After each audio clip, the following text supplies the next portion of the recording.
భక్తి తరంగాల్లో ఓలలాడింది. ఈ సందర్భంగా విశాఖపట్నంకు చెందిన శ్రీ విద్యా సరస్వతి పీఠం, ద్వారకానగర్ శ్రీ శంకరమఠం సంయుక్త ఆధ్వర్యంలో వేదమూర్తులు ఈమని గోవిందరామశర్మ ఘనాపాటికి ఆమ్నాయ ధారణ ధౌరేయ బిరుదుతో సత్కారం మంగళకరంగా జరిగింది. ఈ సందర్భంగా ఈమని గోవిందరామశర్మ ఘనాపాటి తమ మనోభావాలను ఎస్వీబీసీతో పంచుకున్నారు.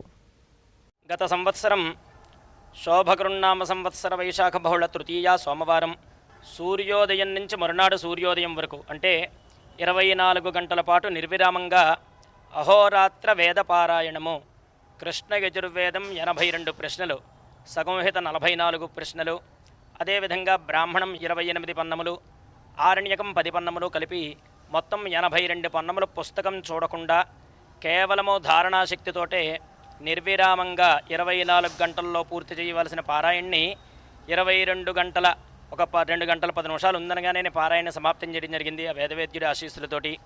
ఇది విశాఖపట్నంలో గల కంచి కామకోటి శంకరమఠం వారి శంకరమఠంలో ఈ పారాయణం దిగ్విజయంగా పూర్తయింది. ఆ సందర్భంగా భారత్ టాలెంట్ అసోసియేషన్ వాళ్ళు, Bharat talent words book of association వాళ్ళు చక్కగా మమ్మల్ని ఆహ్వానించి వారు ప్రత్యేకంగా ఒక గౌరవాన్ని, చిన్న పురస్కారాన్ని కూడా అందించారు. ఇదే విధంగా ఆ పారాయణ పూర్తయిన సందర్భంగా అక్కడ శంకరమఠంలో ఉన్న ఆ యాజమాన్యం అంతా కూడా ఆమ్నాయ ధారణా ధౌరేజ అనే బిరుదును కూడా ప్రదానం చేసి ఒక సువర్ణ సింహతలాటాన్ని ఇది మనకి బహుప్రదానం చేశారు. మహబూబ్ నగర్లోని శివాలయంలో జ్యేష్ఠమాసం సోమవారం సందర్భంగా శివునికి పంచామృతాలతో